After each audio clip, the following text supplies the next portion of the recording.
उल फित्र से कबल अलविदा जुमा के रोज़ टीटागढ़ म्यूनसिपलिटी के चेयरमैन कमलेश साहू ने ईदगाह बीटी रोड का दौरा किया। नमाज ईद के मुतालिक सड़कों की साफ सफाई और बेहतरीन इंतजाम का जायज़ा लिया। साथ में वार्ड नंबर 4 के कौंसलर रियाजुद्दीन अरमान मंडल भी मौजूद रहे।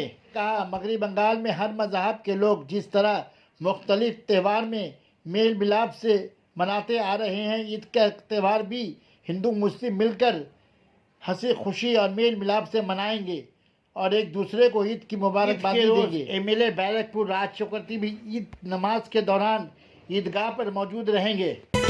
सना medical hall,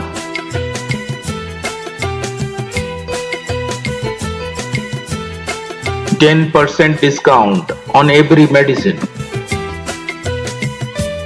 Oxygen cylinder also available.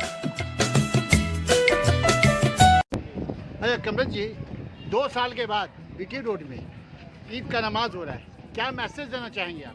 देखिए, 2 साल के बाद ये कोरोना के समय प्रॉब्लम हुआ था, इसके पहले भी नमाज होता रहा है और इस बार भी ईद का नमाज बहुत धूमधाम से, बहुत अच्छे तरह से, खुशी से हम लोग सभी मिलजुल कर एक साथ मनाएंगे। सरकार क्या स्टेप ले रही है, किस तरीके से करवाएगी? सरकार ईद में क्या, ईद में तो कोई स्टेप सरकार नहीं लेती है। ईद में जो प्रशासनिक शासनिक जो व्यवस्था है वो सारी व्यवस्था रहेंगी। हम लोग सभी ईद के दिन यहाँ पे मौजूद रहेंगे। हमारे एमएलए साहब भी हम लोग प्रॉमिस किए हैं कि ईद के दिन वो भी इस इलाके में रहेंगे।